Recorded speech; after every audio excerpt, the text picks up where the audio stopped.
NCERT academy channel में आपका स्वागत है। इस वीडियो में क्लास 7th की साइंस की बुक क्यूरियोसिटी का first chapter the ever evolving world of science अर्थात विज्ञान की बदलती दुनिया, इसको देखेंगे, पढ़ेंगे और सीखेंगे। तो चलिए शुरू करते हैं। The ever evolving world of science, विज्ञान की हमेशा बदलती दुनिया। बुक में देखें, we hope you enjoyed your adventures with curiosity in grade 6 and are now ready to continue our journey into the wonderful world of science. हमें उम्मीद है क्लास 6 में क्यूरियोसिटी के अपने रोमांचक अनुभव पसंद आए होंगे। And are now ready to continue our journey into the wonderful world of science, और अब आप विज्ञान की अद्भुत दुनिया में अपनी यात्रा जारी रखने के लिए तैयार हैं। Are you now ready? This again is not just a textbook with facts. This again, ये फिर से, is not just a textbook, एक टेक्स्ट बुक नहीं है, विद फैक्ट्स, तथ्यों को प्रदर्शित करने वाली। It is an invitation to question, to perform experiments. It is an invitation to question, ये सवाल पूछने, टू परफॉर्म एक्सपेरिमेंट्स, प्रयोग करने, एंड टू एक्सप्लोर, और खोजबीन करने का, as we try to understand the beautiful world we live in. हम उस खूबसूरत दुनिया को समझने की कोशिश कर रहे हैं जिसमें हम रहते हैं। वी लिव इन, जिसमें हम रहते हैं। The world of science covers everything, science की दुनिया में सब कुछ कवर है, सब कुछ शामिल है। स्मॉल एंड लार्ज, छोटा और बड़ा। नियर एंड फार, पास और दूर। We might be looking at tiny cells inside a leaf, और the movement of the sun and the stars. We may we looking, हम शायद किसी पत्ती के अंदर की छोटी छोटी कोशिकाओं को देख रहे हों, और the movement of the sun and the stars, और सूरज और तारों के मूवमेंट को। Be may be testing out the materials around us at home, और discussing how water flows underground, हम शायद घर पर अपने आसपास की चीज़ों को परख रही हों, या इस बात पर डिस्कस कर रही हों कि हाउ वाटर फ्लोज अंडरग्राउंड, कि पानी ज़मीन के नीचे कैसे बहता है। As you go through the chapters in this book, जैसे जैसे इस किताब में आप आगे चलेंगे, you will start new adventures that challenge your thinking, आप नए एडवेंचर शुरू करेंगे जो कि आपकी सोच को, यानी थिंकिंग को चैलेंज कर रही।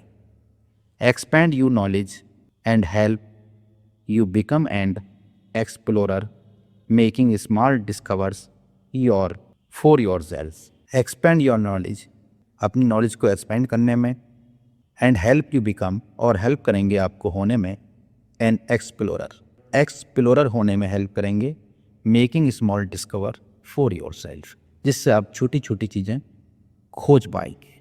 Before we drive into our exciting journey, take a moment to observe some things special about this book.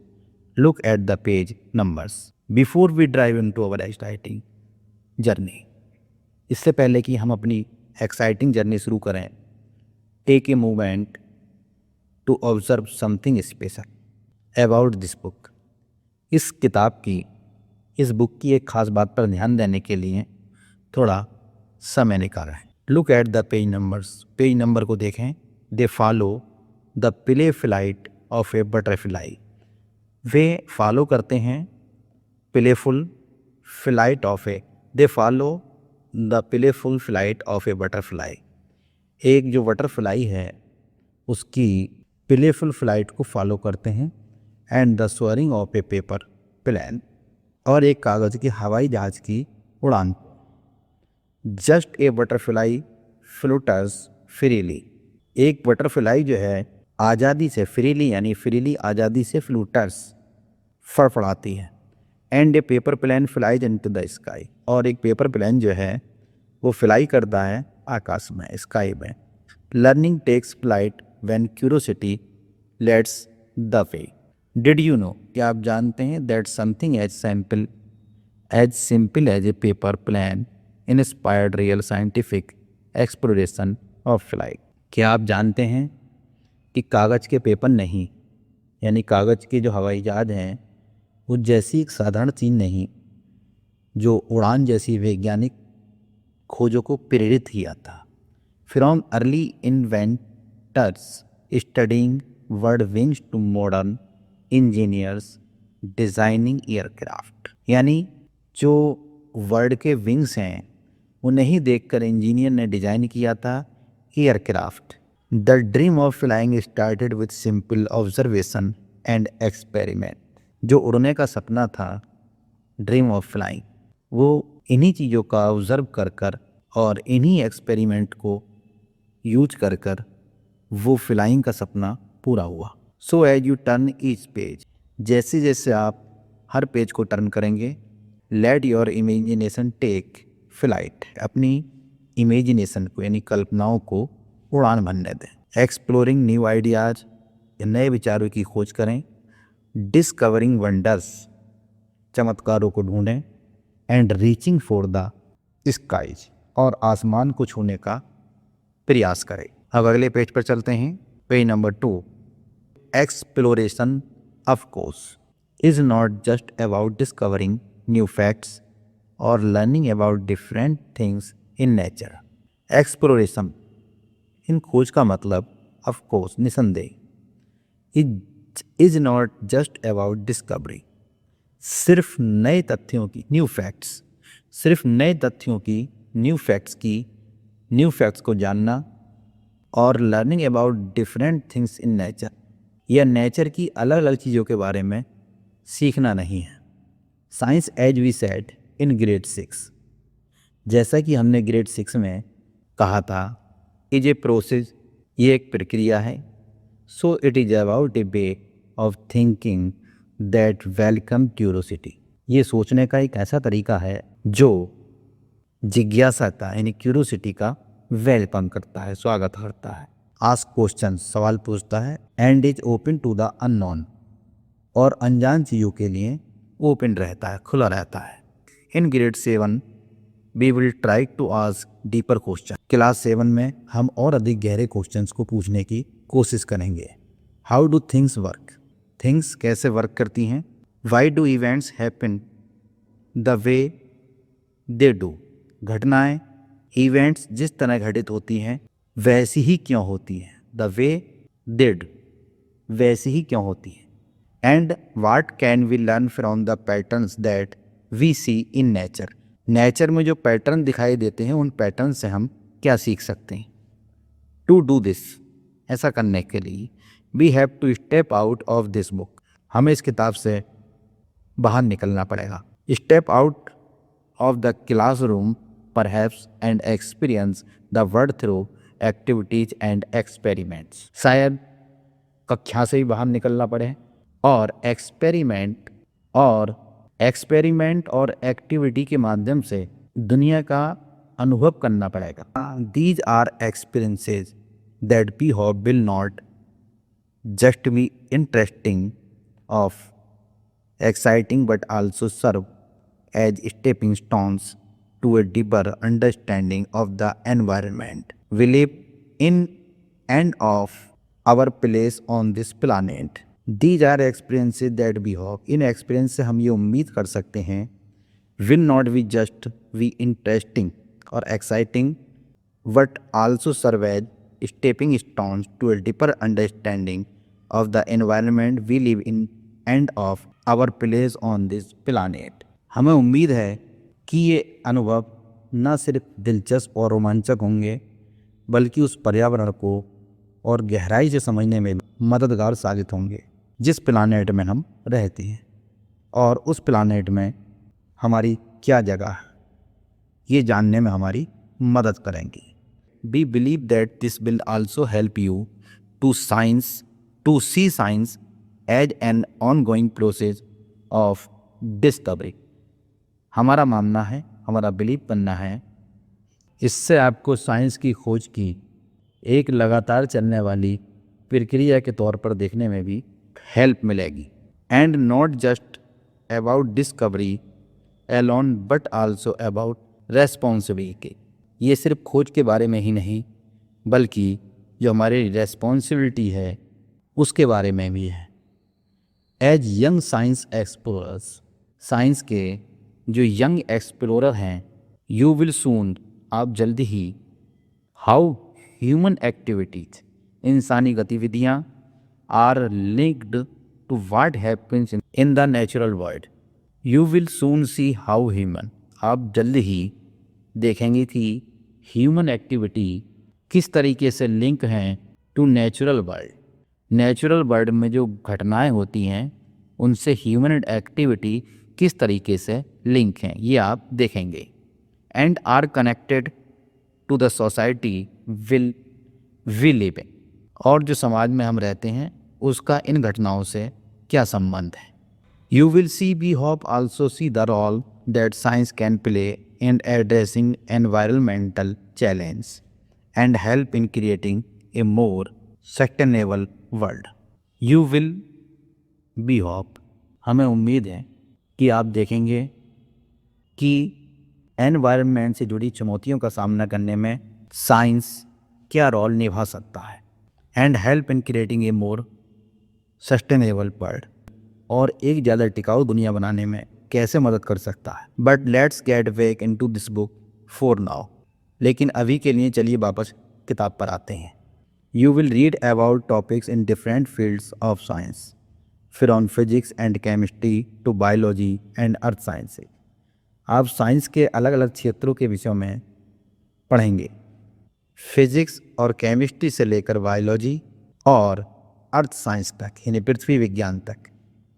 While they might appear as different chapters, भले ही ये अलग अलग चैप्टर्स के तौर पर दिखाई दे, just as we had said in grade 6, लेकिन जैसा हमने क्लास 6 में कहा था, दे आर ऑल इंटरकनेक्टेड, वे सब आपस में एक दूसरे से जुड़े हुए हैं। Scientific ideas in one area often inspired discoveries in another, और at least allow us to ask questions in another area. एक क्षेत्र के वैज्ञानिक विचार अक्सर दूसरे क्षेत्र में होने वाले खोजों को प्रेरित करते हैं, या कम से कम, एटलीस्ट कम से कम, हमें दूसरे क्षेत्र में सवाल पूछने का मौका देते हैं। At least allows us to ask question in another area, और दूसरे एरिया में यानी दूसरे क्षेत्र में क्वेश्चन पूछने का मौका देते हैं। So let's take a quick journey through our book for this year. तो चलिए इस साल की हमारी किताब का एक छोटा सा सफ़र करते हैं। We will start by looking at the properties of materials around us. हम अपने आसपास मौजूद चीज़ों के प्रॉपर्टी है उनको समझने का प्रयास करेंगे। मोस्टली द थिंग्स, ज़्यादातर चीज़ें, we experience but perhaps never ask questions about, जिनका हम रोज़ अनुभव करते हैं लेकिन जिनके बारे में शायद ही कभी कोई सवाल पूछते हैं। Why are some fruits sour, कुछ फल खट्टे क्यों होते हैं।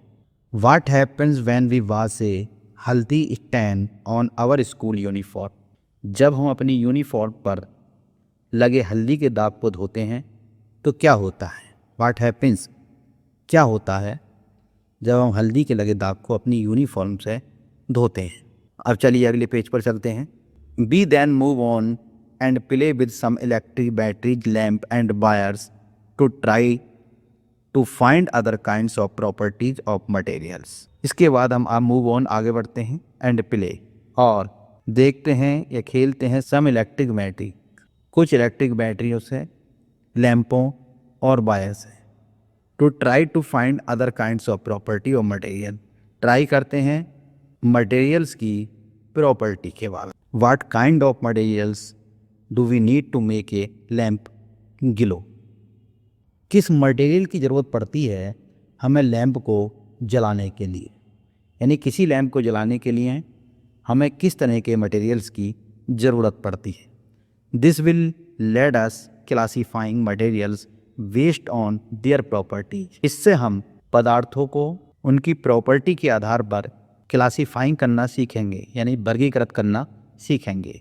धातुओं और अधातुओं की दुनिया में एंट्री करेंगे, यानी एंड वी विल एंटर, हम एंट्री करेंगे the world of metals and non metals, यानी मेटल्स और नॉन मेटल्स की दुनिया में हम एंट्री करेंगे।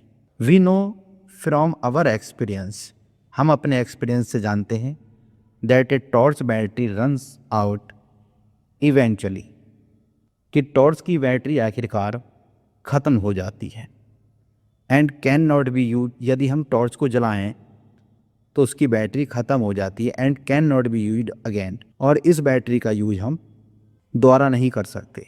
We will explore what kind of change happens around us, हम ये एक्सप्लोर करेंगे, पता लगाएंगे कि हमारे चारों तरफ किस प्रकार के चेंजेज होते हैं।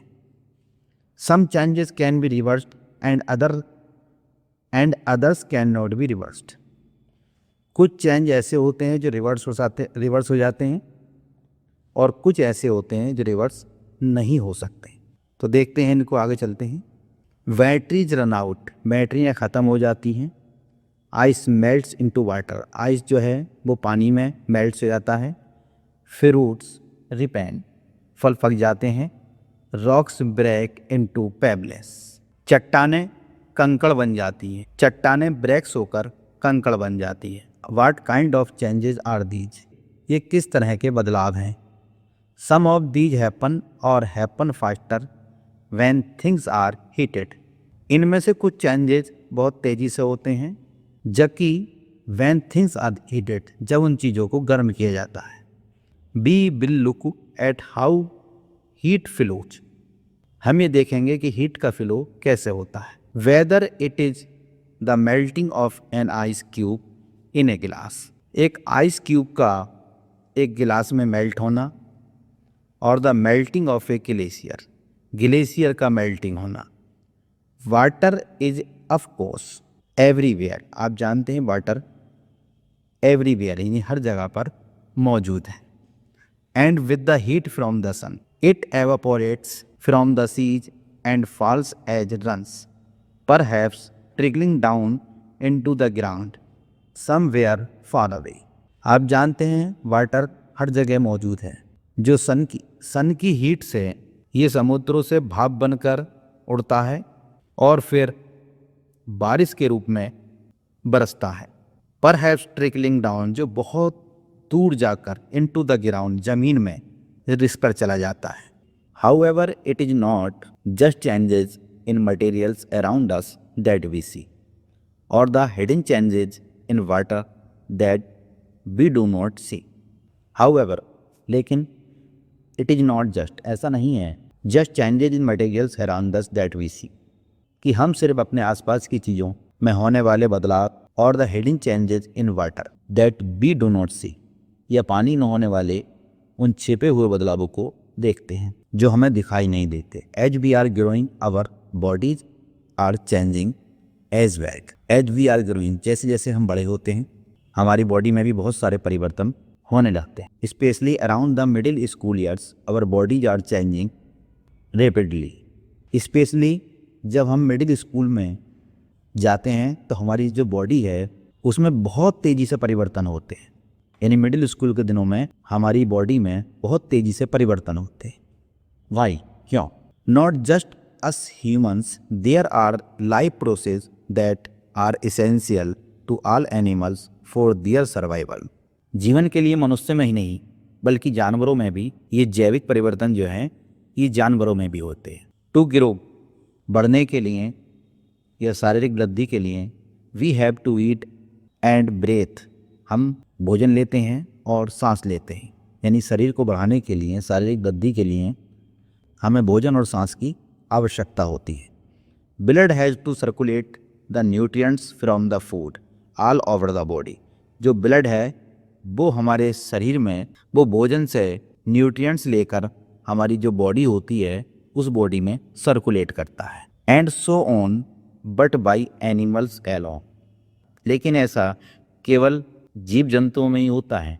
Do not plants also need food to grow, क्या पौधों को वृद्धि के लिए, टू ग्रो यानी प्लांट्स को ग्रो होने के लिए क्या भोजन की आवश्यकता नहीं होती? How do they get their food, वे अपना भोजन कैसे प्राप्त करते? डू दे आल्सो ब्रेथ, क्या वे भी सांस लेते हैं? हाउ, कैसे? Over the time that life has evolve on our planet Earth, it has figured out how to do this in a beautifully and carefully balanced way. जैसे जैसे पृथ्वी पर जीवन का विकास हुआ, over the time that life has evolve on our planet Earth, जैसे जैसे हमारी पृथ्वी पर जीवन का विकास हुआ, हमारे इस ग्रह, इस प्लानेट ने इसे ब्यूटीफुल यानी सुंदर और केयरफुली बैलेंस करने का तरीका सीख ली। बट व्हाट इज टाइम, समय क्या होता है? The clock on the wall और a wrist watch tell us the time, जो वॉल पर क्लॉक होती है या रिस्ट वॉच होती है वो हमें समय बताती है। एंड हाउ इट पासेस, ये कैसे बताती है? We get prepare to go to school in the morning, हम सुबह स्कूल जाने के लिए प्रिपेयर करते हैं। And are ready to sleep at night, और रात को सोने के लिए रेडी होते हैं। But have you thought about how we measure time, लेकिन आप सोच सकते हैं कि आप किस तरीके से टाइम को मेजर करते हैं। And how fast does something happen, और बहुत सी क्रियाएं यानी कोई भी क्रिया कितनी तीव्रता से होती है। Long before the age of electric clocks and digital watches, early human observed the shadows of objects in the sun and used the position of the shadow to tell the time। बहुत पहले, जबकि electric clock और digital watch से भी पहले, जो human था वो शैडो से, सन की शैडो का यूज करके जो टाइम था उसका पता लगाता था। यानी इलेक्ट्रिक वॉच और डिजिटल वॉच से पहले जो ह्यूमन थे वो सूरज की छाया से ही समय का पता लगाते थे। Light and shadows are not just useful for shadow puppets और to the tell the time. Light और शैडो ये केवल समय का ही पता लगाने में लाभदायक नहीं है। Naturally light help us see, and today we have developed a lot of ways to generate light. Light जो हमें देखने में भी सहायता करता है, और वर्तमान में यानी वी हैव डेवलप्ड, हमने बहुत से डेवलप किया है, a lot of ways to generate light, यानी लाइट को जनरेट करने का हमने बहुत डेवलप किया है। So we can read a book at night, हम रात में कोई बुक भी पढ़ सकते हैं। Even when the sun does not shine, जबकि सूरज नहीं होता है। तो ये किससे हुआ है? ये हमने जो है जो भी इन्वेंशन डेवलप किए हैं उनसे हम लाइट प्राप्त करते हैं, और उस लाइट का हम अलग अलग क्षेत्रों में यूज करते हैं। पहले क्या होता था? केवल सनलाइट ही होती थी। अब बहुत से ऐसे प्रोजेक्ट की खोज की गई है जिनसे हम लाइट प्राप्त कर सकते हैं, और जो सूरज की रोशनी से काम होते थे वो हम बिना सूरज की रोशनी के भी कर सकते हैं। But more importantly asking question about the nature, किंतु इससे भी अधिक महत्वपूर्ण है asking question about the nature of light has given us a very deep understanding of the universe believe. इससे भी अधिक महत्वपूर्ण यह है कि लाइट के नेचर के विषय में प्रश्न पूछने से हमें यूनिवर्स की एक डीप यानी वेरी डीप जानकारी मिली है जिस यूनिवर्स में हम रहते हैं। While we will perhaps learn about it only later, light and shadows are not just limited to things around us at home. Light और शैडो जो हैं ये हमारे घर के आसपास की वस्तुओं तक ही सीमित नहीं है, बल्कि इसके बारे में हम आगे पढ़ेंगे।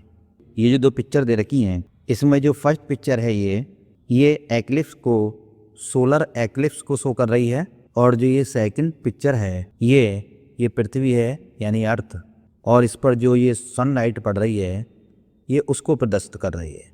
तो इसके बारे में जो चर्चा है वो आगे पढ़ेंगे। फिलहाल इस चैप्टर पर आगे चलते हैं।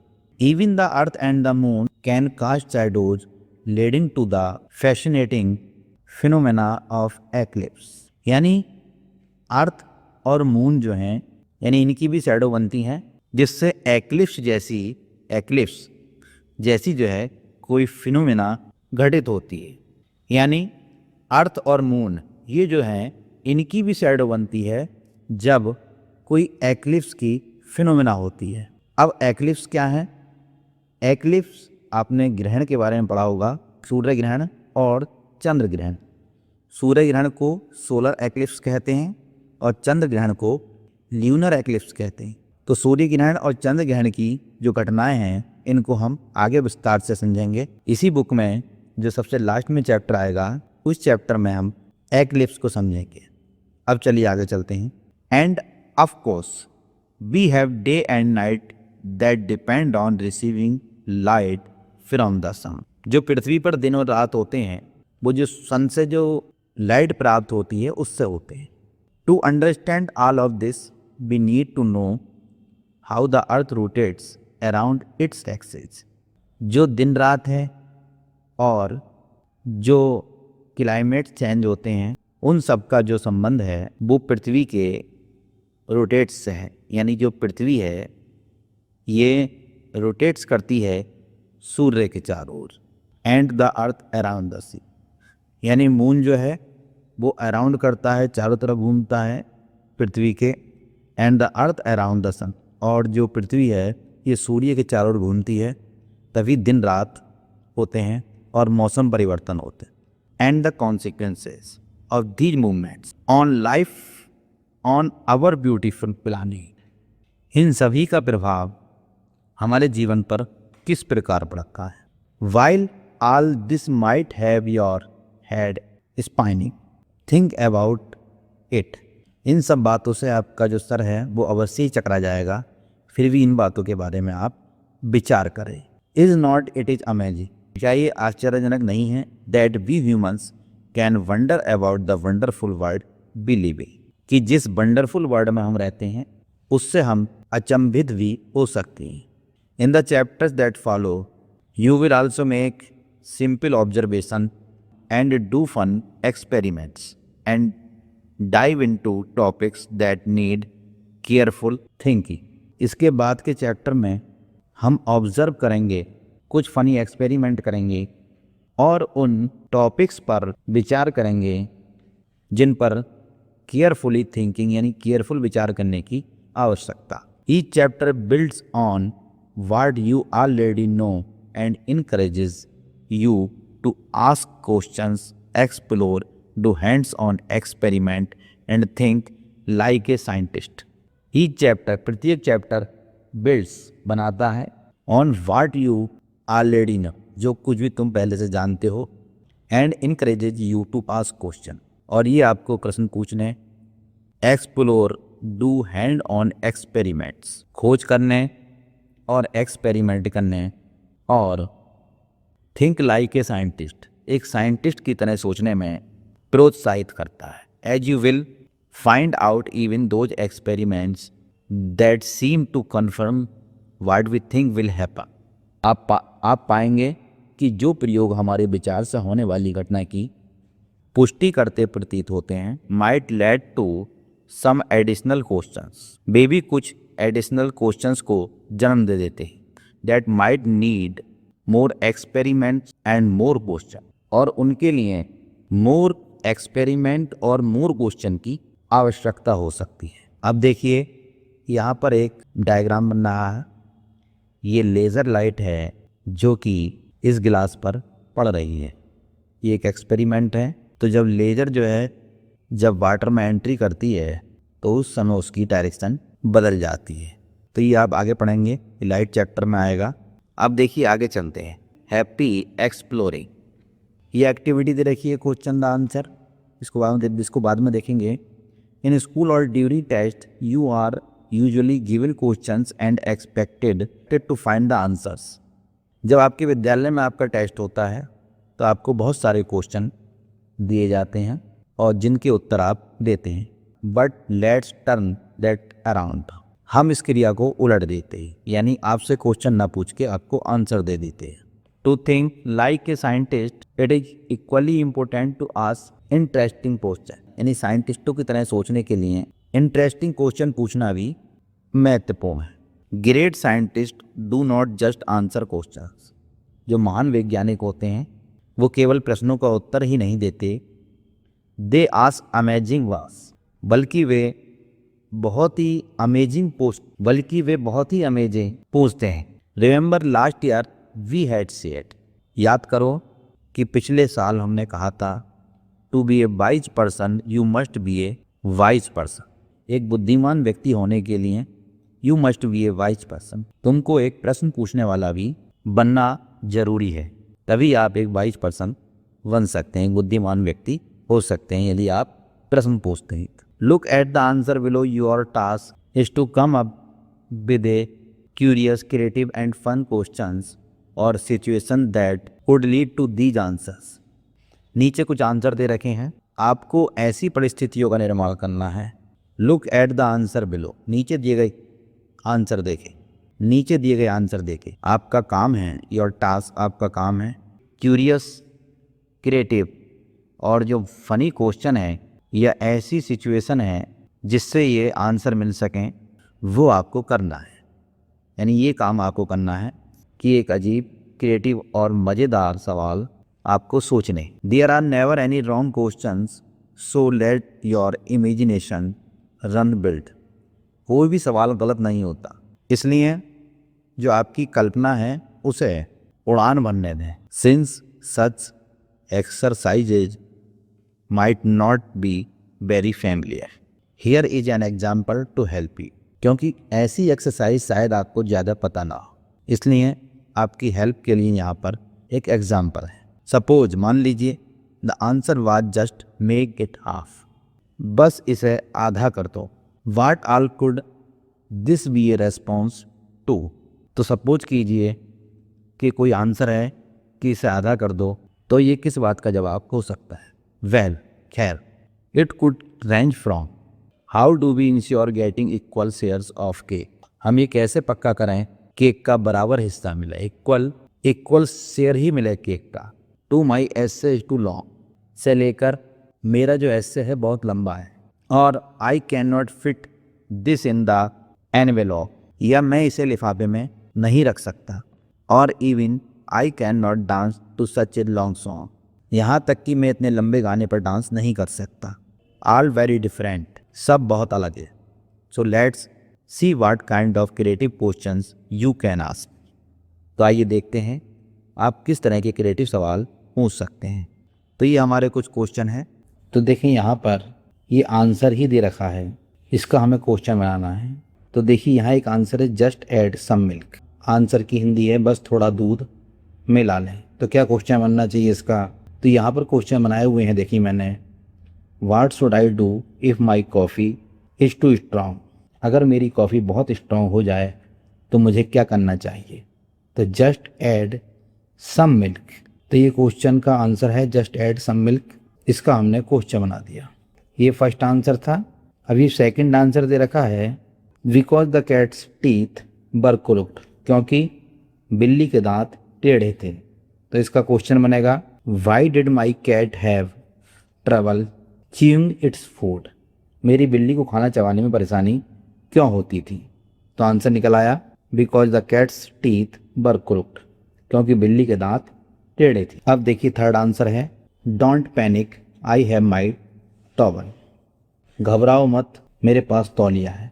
तो इसका क्वेश्चन जो बनेगा वो ये है, व्हाट शुड आई डू, मुझे क्या करना चाहिए? I forgot to bring your bathrobe, मैं आपका बाथरोब लाना भूल गया था। तो आंसर मिलता है उसका, डोंट पैनिक, पैनिक मत हो, आई हैव माई टॉवल, मेरे पास टॉवल है। अब देखिए यहाँ पर फ़ोन नंबर पर जो आंसर है वो 42 है। तो क्वेश्चन क्या बन सकता है इसका?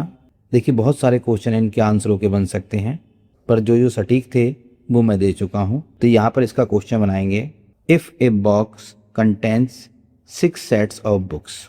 अगर एक बॉक्स में किताबों के 6 सेट हैं, and each sets has 7 books, और प्रत्येक सेट में 7 बुक्स हैं, तो how many books are in the box, box में कितनी बुक हैं?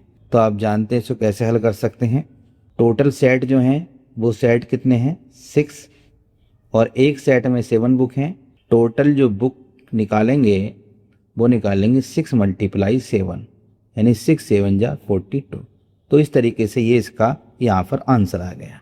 तो ये आपका चैप्टर ख़त्म हो गया, और इस चैप्टर से संबंधित जो क्वेश्चन बन सकते हैं उन क्वेश्चनों को एक पेज पर उतारा गया है। चलिए उसको देखते हैं, जो क्वेश्चन इस चैप्टर से बन सकते हैं। अब देखिए यहाँ पर ये क्वेश्चन है, और इन क्वेश्चनों के नीचे आंसर भी दे रखे हैं। ये मैंने आप लोगों के लिए तैयार किए हैं। तो देखिए ये शॉर्ट क्वेश्चन है। फर्स्ट नंबर पर what is the main goal of the science journey. जो साइंस जर्नी है उसका मेन गोल क्या है? तो इसका आंसर है, देखिए, the main goal is to explore the world of science through curiosity, experiments and asking deeper questions to understand the natural world and our place in it. The main goal यानी main गोल जो है इसके वो है curiosity. Science के जो main goal हैं curiosity है, एक्सपेरिमेंट है और आस्किंग डीपर क्वेश्चन है, यानी जो डीपली क्वेश्चन है उनको पूछना, to understand the natural world, और जो नेचुरल वर्ल्ड है प्राकृतिक दुनिया उसकी भूमिका को समझना, and our place in it, और उसमें हमारी भूमिका को समझना। अब सेकंड देखें, how are light and shadows important in understanding in the universe. Universe को समझने में लाइट और शैडो का क्या इम्पोर्टेंस है? तो देखें, इसका आंसर है, light and shadows help us understand the movement of celestial bodies like the earth and moon, and phenomena like eclipse, day and night, which are influenced by the earth's rotation and its orbit around the sun. Light और shadow help करती है understand the movement of celestial bodies, यानी light और shadow help करती है समझने में movement of celestial bodies, यानी जो सेलेस्टियल बॉडीज होती हैं खगोलीय पिंड, उनकी मूवमेंट समझने में, लाइक जैसे the earth and moon, and phenomena like, और बहुत सारी खगोलीय घटनाएं, लाइक एक्लिप्स जैसे एक्लिप्स ग्रहण, day and night, which are influenced by the earth rotation, पृथ्वी के यानी अर्थ के रोटेशन को, and its orbit around the sun, और सूर्य के चारों ओर इसके जो इसकी ऑर्बिट है उसको समझने में हमारी हेल्प करती है लाइट और शैडो। अब चलिए आगे देखते हैं, what is an eclipse. Eclipse क्या है? एक्लिप्स ग्रहण। An eclipse occurs when are astronomical object such as a moon और planet moves into the shadow of another one, यानी एक एक्लिप्स जो है जब वो घटती है जबकि मून या कोई प्लैनेट मूव्स करते हैं और एक दूसरे की जो शैडो है वो एक दूसरे पर पड़ती है। अब इन एक्लिप्स को आगे समझेंगे। अभी there are two types of eclipse that can be observed from earth, lunar and solar. तो जो दो टाइप हैं एक्लिप्स के वो है लूनर और सोलर। अब इनको आगे समझेंगे। देखें, what is A lunar eclipse. Lunar eclipse क्या है, जिसको हिंदी में चंद्र ग्रहण बोलते हैं। तो the earth shadow falls on the moon causing A lunar eclipse. जब अर्थ की शैडो मून पर गिरती है तो वो जो कहलाता है ल्यूनर एक्लिप्स कहलाता है। यहाँ एक डायग्राम दे रखा है, इसे समझेंगे। तो देखिए, ये सन है, ये सन, और ये हमारी अर्थ है, और ये जो है ये मून है। ये मून जो है ये यहाँ पर 3 इमेज मून को दे रखे हैं। तो देखिए बीच में जो है ये अर्थ है। चूँकि मून जो है वो हमारी अर्थ के चारों तरफ घूमता है और जो अर्थ है वो सूर्य के चारों ओर घूमती है, परंतु एक समय ऐसा आता है जब तीनों एक ही सीध में होते हैं, एक ही रेखा में होते हैं। तो जब मून के और सन के बीच में अर्थ आ जाती है तो जो अर्थ की शैडो है वो मून पर पड़ती है, और जब मून पर पड़ती है तो उस समय ल्यूनर एक्लिप्स होता है। और हिंदी में जो कहेंगे ये जो घटना होती है ये पूर्णमासी के दिन होती है, नहीं पूर्णिमा के दिन। इसको इंग्लिश में फुल मून डे कहते हैं, यानी पूर्णिमा का दिन होता है जिस दिन ल्यूनर एक्लिप्स होता है। तो ल्यूनर एक्लिप्स में आप समझ गए कि जब अर्थ की शैडो मून पर पड़ती है, चूँकि जो हमारी अर्थ है ये सूर्य के प्रकाश से यानी सन की लाइट से ही चमकती है। सन और मून के बीच में जब अर्थ आ जाती है तो इस अर्थ की जो शैडो है वो मून पर पड़ जाती है, तो उस समय ल्यूनर एक्लिप्स होता है। अब चलिए आगे देखते हैं, what is a solar eclipse. तो a solar eclipse occurs when the moon comes between the earth and the sun, blocking the sun's light from reaching the earth, यानी जिस समय अर्थ के और सन के जो बीच में मून आ जाता है तो उस समय सोलर एक्लिप्स होता है, यानी जो सन है उसको पूरा ब्लॉक कर लेता है मून। जो सन की लाइट है, उस सन की लाइट को पूरा जो मून है वो पूरा ब्लॉक कर लेता है। तो जो हमारी अर्थ है इस पर सूरज की रोशनी नहीं आ पाती, यानी सनलाइट नहीं आ पाती।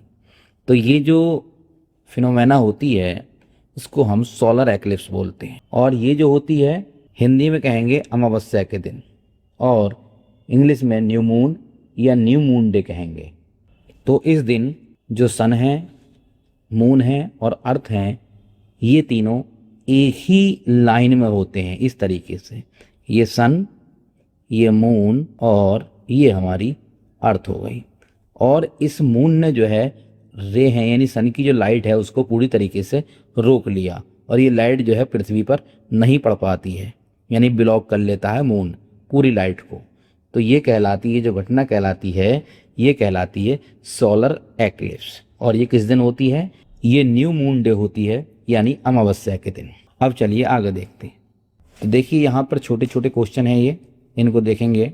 What is the duration of the earth revolution around the sun? कितना समय लगता है अर्थ को सूर्य के चारों ओर घूमने में?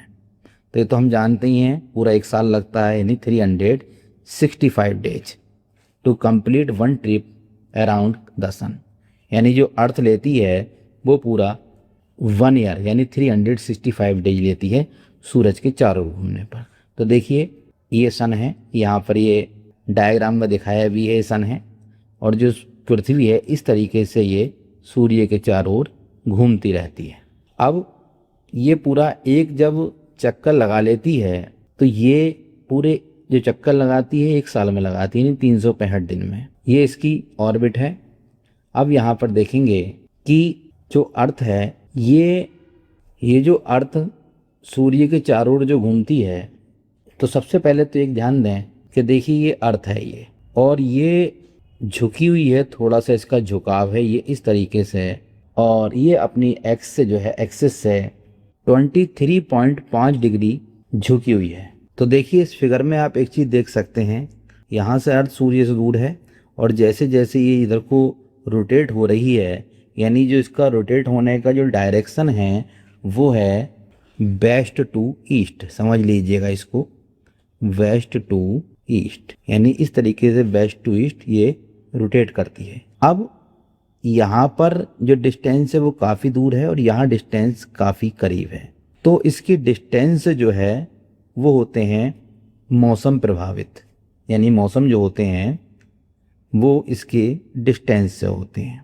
और अर्थ की 2 प्रकार की जो है वो इसकी जो मूवमेंट होती है इसमें की है, वो 2 प्रकार की गतियां हैं। एक तो इसकी रोटेशन है और एक रिवॉल्यूशन है। तो यहाँ इसको देखते हैं, रोटेशन और रिवॉल्यूशन। रोटेशन यानी जो अर्थ है अपनी एक्सिस पर घूमना, तो ये घूमती जो है अपनी एक्सिस पर, ये घूमती है 24 घंटे में, जिससे दिन और रात होते हैं।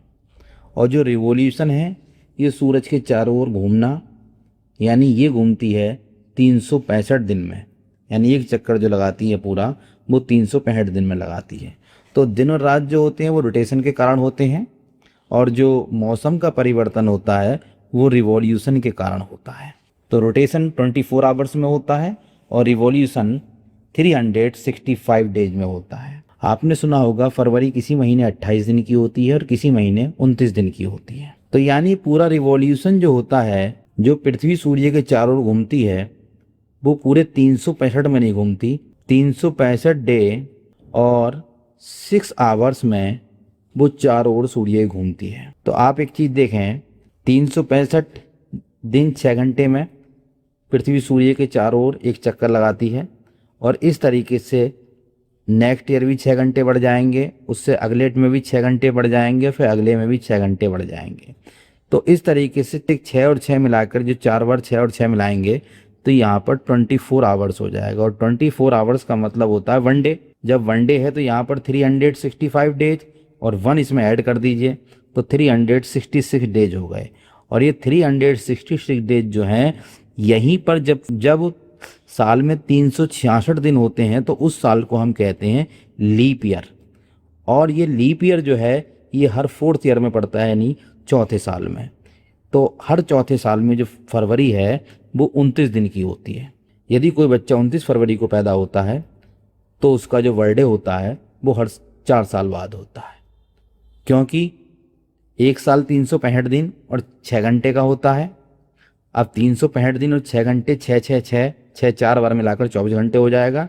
तब जाके चौथे साल में उसका जो जन्म होगा यानी जन्मदिन मनेगा वो 29 फरवरी को मनेगा और उस साल के 366 दिन होंगे।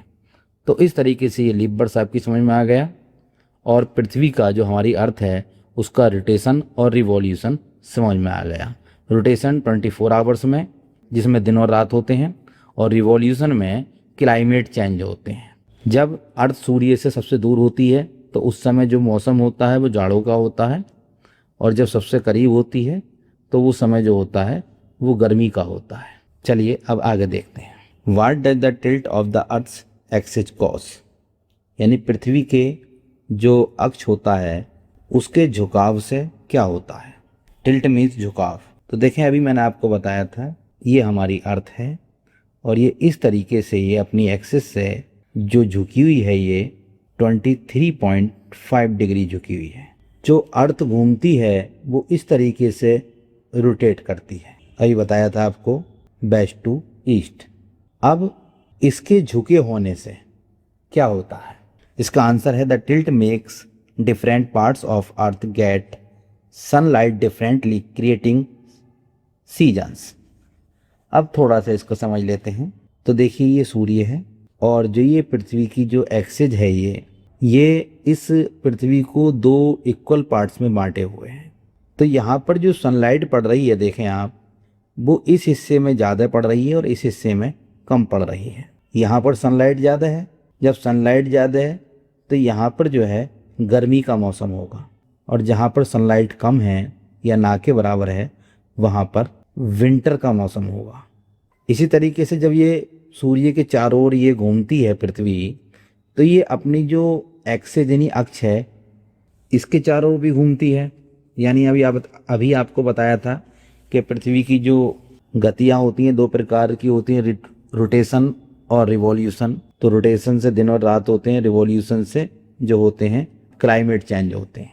तो अब ये जैसे जैसे पृथ्वी यहाँ से यहाँ को आएगी तो आप ये देखिए कि इसका ये जो भाग है ये वाला, ये भी थोड़ा सा चेंज हो जाता है। ये मोस्टली इस तरीके से सीधा हो जाता है।